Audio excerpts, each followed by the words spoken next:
Happy Friday, sisters.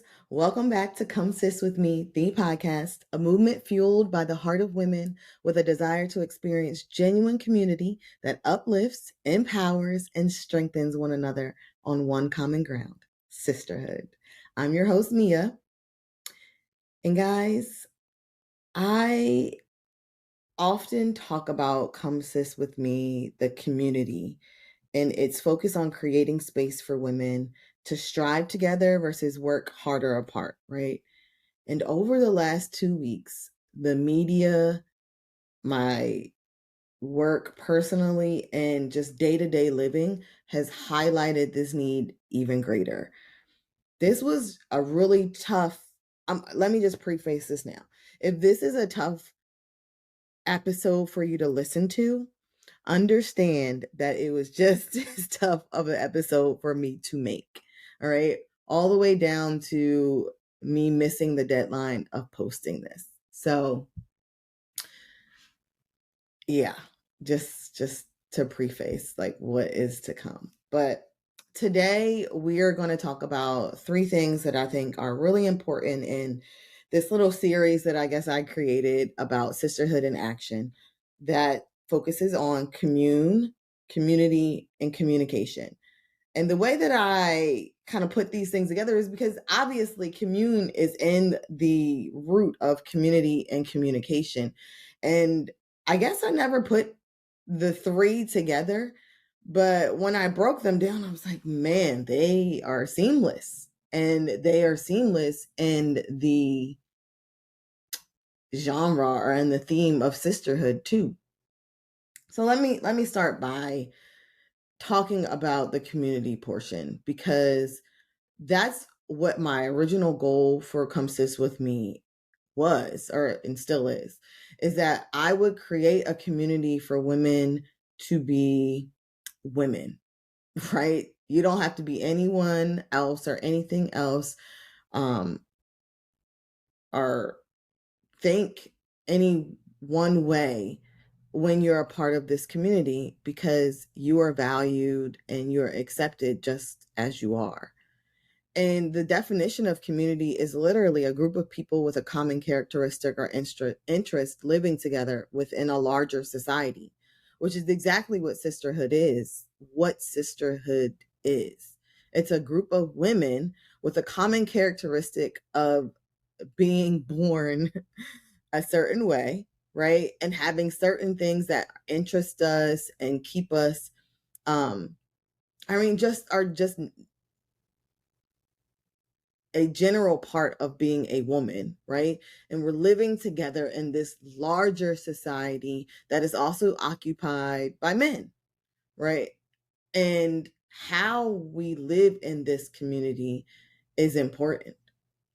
So here's some things about community that I don't know if I've shared before, but I think are really important, especially in this community of Come Sis with Me, and especially in my life over the past couple of weeks. The thing about community is that it will always come with correction. Community comes with correction, right? Because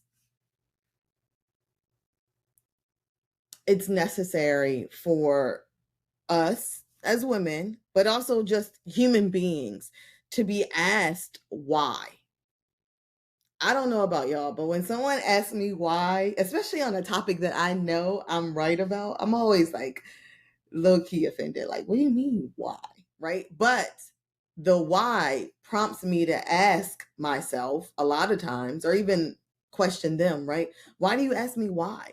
Right? It's also it's the reason why in a lot of counseling sessions, I don't ask someone why, because it immediately makes them feel like they're wrong or judged. In some cases, that's not a good situation.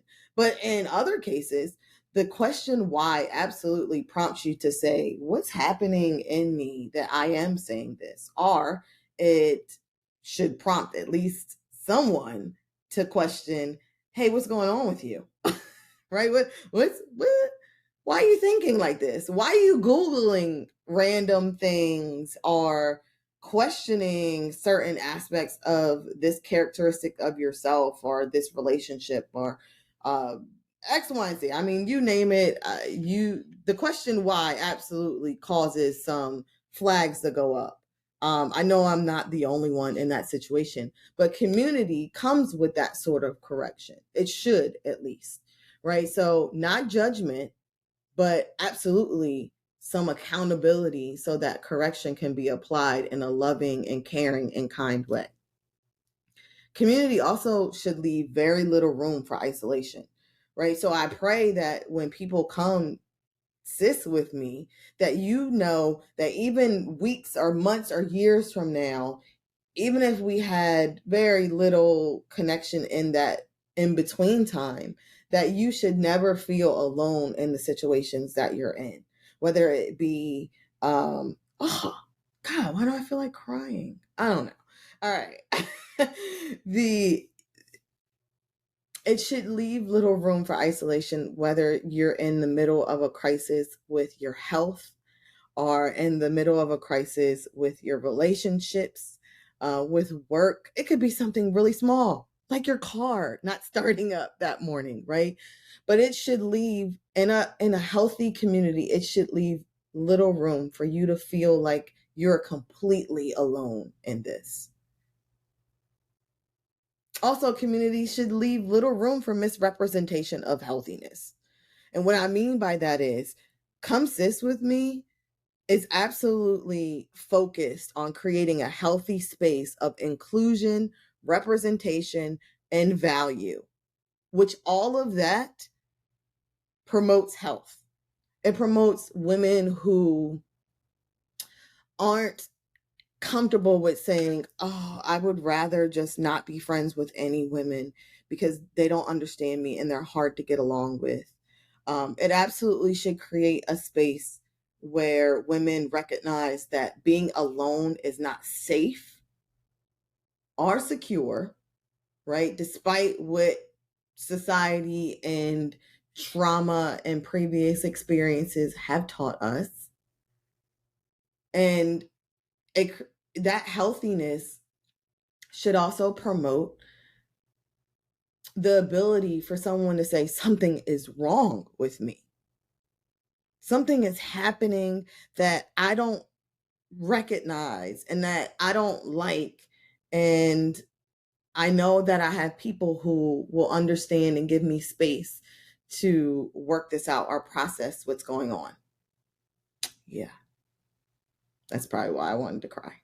That's so impactful, and it's so deep and ingrained in this community and in this space.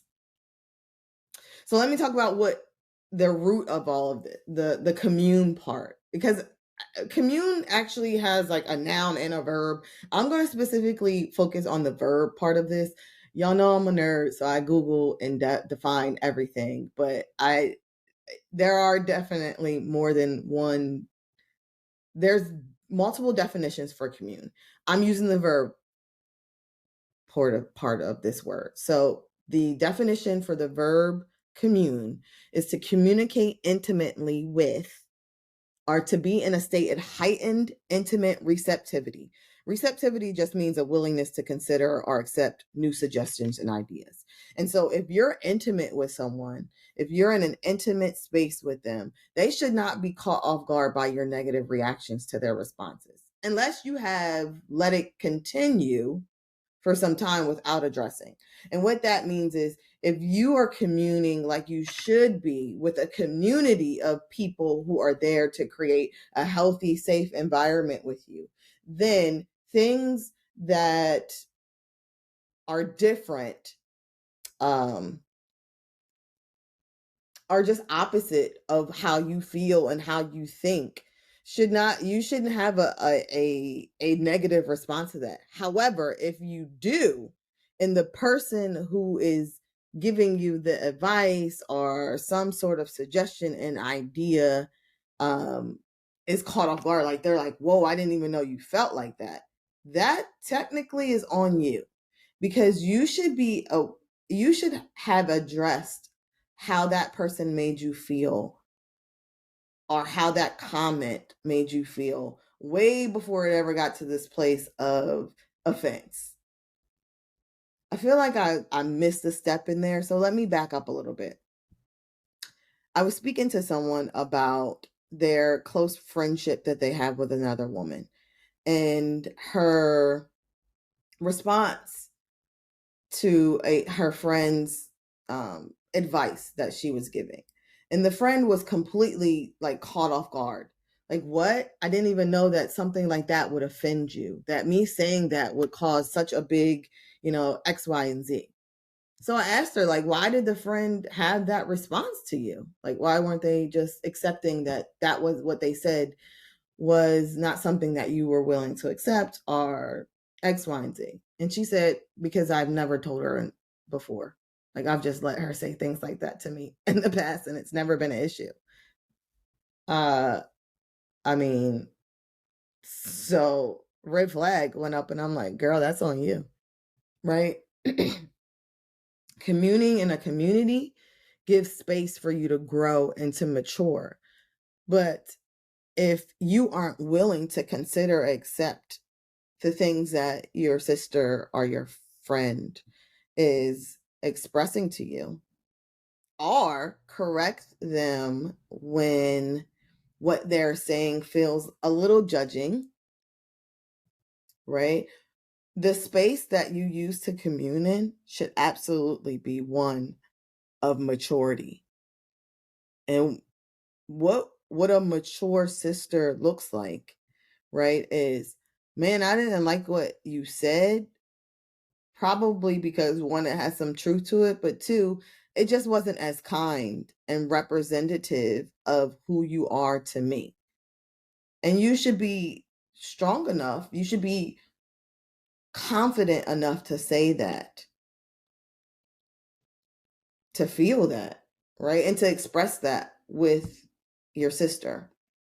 And they should be just as confident and mature enough to accept it, right? Commune, willingness to, there's a level of intimate receptivity. I love that definition, that part of the definition. Intimate receptivity, a willingness to consider or accept new suggestions and ideas. Communication, which kind of brings this all together.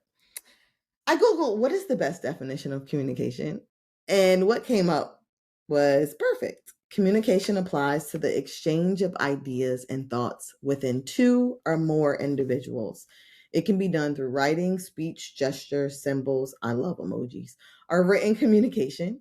And communication is a continuous transmission of a message among two or more individuals, the sender and the receiver.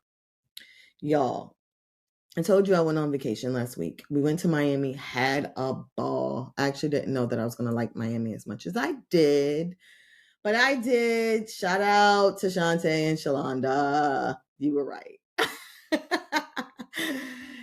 Anyway, getting back from the trip though was a nightmare. One, because I didn't want to leave the trip. Like, I actually enjoyed Miami and the things that we were doing.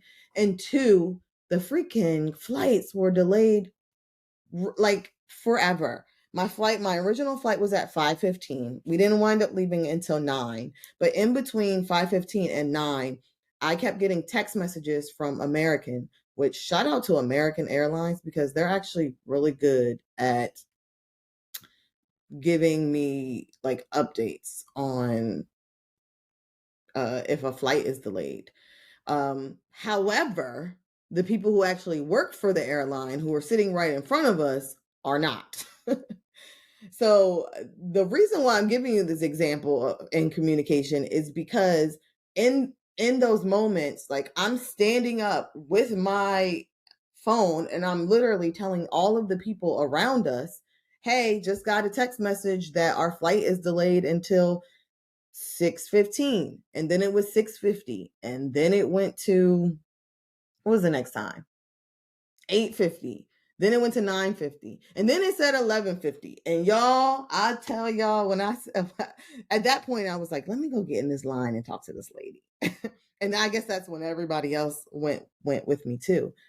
But I'm literally being the spokesperson for American in the middle of these delays and not hearing anything from the actual attendants who work for American. And in that moment, I'm like, y'all could tell us that you don't have any updates. And as of right now, what you're seeing is a delay of 750. And that would be good enough for people. I mean, at least it would have been good enough for me. At least no one can say, dang, you're not even saying nothing to us. Because that's exactly what people were thinking. And so when I went up and asked the lady about like this the confirmation of like what I was getting on text messages. And she's like, yes, that's what we have as of right now. And I just said to her, you might want to make an announcement because I'm sure everyone else in this line, like the 20 people that are standing behind me, are in this line to hear exactly what you just told me. And even though she didn't give me a definite, right? And she doesn't have to. We understood like there's only so much that she could potentially give us in that moment. It's just leaving the continuous transmission of a message open for people, right? Exchanging the idea and thought of what's going on so that people can make the necessary adjustments and plans that need to be done, right? Yeah, so why it's important in a community aspect is because we should be willing to express disappointments immediately, so that it doesn't turn to offense, right? So they could have just simply said, hey guys, I know that you guys are disappointed, but we're probably going to be delayed till 8:50. Well, guess what? Nobody can be offended at that point. Yeah, maybe they're upset, but they can't be offended that you didn't give them that information because you gave it to them, right? Yeah, okay. Communication expresses needs, wants, and exactly what one means. So, what I mean by that is there's no innuendos, there's no mind games, there's no games being played. Like, what you say is what you mean because you've thought about it and you've considered yourself, and hopefully, you've considered the other person. But you've decided that communicating what you feel and actually what you're going through is exactly um, the definition of health versus the opposite, right? Like, I'm not going to play games with you because I know that's not healthy for one, our communication, two, our community, and three, it's not our relationship. It's not healthy for that, right? And communication also should keep the people that are responsible to you in the know, no matter how insignificant that is. And I'm gonna tell you that's the one of the reasons why this was hard for me to make this week, because I recognize that in multiple areas of in multiple areas of this episode, I've kind of dropped the ball. Right? My communication level and expressing to some of my really close girls and sisters about what I'm going through and some of the things that I've been thinking about. And even with this podcast, I think I just started and just, whoa, it just kind of went. I don't, you ever take your foot off the gas and your car keeps going? Well, now my new car doesn't do that, but it keeps going. You're just like, oh, it's kind of got away from me, right? But I still want to value the relationships that I have with these women by sharing them, even the most insignificant parts of this. And so, yes, I was definitely convicted on this part, that keeping the people who are responsible to you, the ones who said, hey, yes, I'm going to lift your arms. I'm going to walk with you. I'm going to make sure that your God is my God and that you're not alone and death will be the only thing that separates us, right? Like that they are in the know, no matter how insignificant my process is. So I want to say this, because I think it would be ridiculous if I didn't talk about the media portion of this and where this episode kind of sparked from, because this was not the initial episode that was supposed to drop this week, but it actually made sense with commune, community, and communication.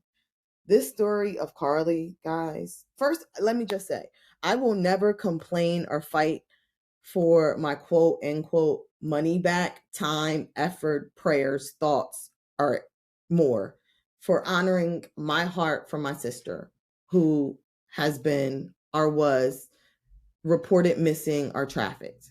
We lost nothing. I lost nothing by making a repost, by sending money, by praying, for spending my efforts and my times considering like this woman and her family. We lost nothing by doing that because trafficking is actually an epidemic, especially for women of color, indigenous, brown, black, anything. So let me just start there. Okay, so now that I've said that, would community make a difference for Carly? What does one have to be going through to plan out an entire abduction plot? And again, I'm saying this from a space of not really knowing all of the details, but just that some of the communication that has taken place does sound like this may have been something that she created versus something that actually took place. So I'm just going from that point of view, not saying that that is actually what has taken place. So we're not going to accuse anyone of being guilty until they're proven. So, right? What is it? Everyone's innocent unless they're proven guilty. Yeah, there we go. But let's just look at it from that perspective, right? If she did create this plot, whether it was because of a man or something else, was it impossible to see that the friend her girls called a light and someone that was able to bring life into every room was trouble? Like, how hard was that, right? And if so, what would be the role they could play to help this scenario not turn out as content for influencers to grow their followings, right? Or for potentially another Black girl's cries to go unheard, right? Was this for attention? The role of sister is to give space for your girls to be heard. But what do you do when your sister's ear isn't enough? Or how do you recognize this as one sister and friend that my girl might need a little bit more than just me in this moment, right? That's how community makes a difference. That's how sisterhood becomes powerful, not promote a state of powerlessness. So I want you guys to think about that. I want you to think about that aspect of Carly's story and our potential aspect of Carly's story, right? But the action part for this week is 3 things. First, I want you to evaluate your community. Are they providing the necessary safety and space to recognize when something is off with you and within you? I want you to value, this is 2, value your ability to commune with your sisters and your friends. Whoever you've chosen to be part of your community, honor them by speaking from your heart often, clearly, and intentionally. Allow yourself to grow and mature through that space. No matter how tough it feels or seems, force yourself into that space because it's one that is meant to grow you. It's one that's meant to promote health within you, healthy mindset, healthy spirituality, healthy physical sense too, because all of those things go together, mind, body, soul. And 3, I want you to pick up the phone, send a text, write an email. I don't care what you do. Sharing what's going on with you or checking in on your girl, your sister, your friend, shoot, your mama if necessary. Untangle the line so that transmission can flow freely. Those are your action steps, your sisterhood and action steps for this week. And again, I want to thank everyone that has subscribed to this podcast, that has been a faithful and encouraged and intentional listener in the last couple of weeks. We're on episode 7 and your feedback has been invaluable. But as I continue to grow this podcast and as we continue to grow as a listener in this community, I just want you to help me with the ratings and the reviews because I found out how critical they are. They actually I don't know, there's a whole website that tracks them. And so I would really love if you would just take a few moments of your time to rate this podcast, whether you listen on Apple or Spotify or Amazon, whatever platform you're using. Just a couple simple steps can mean more to me than you ever know. So yeah, that's it for this Friday. I'll catch you next week. Same place, same time. And if you don't already know, you got this, sis. Bye-bye.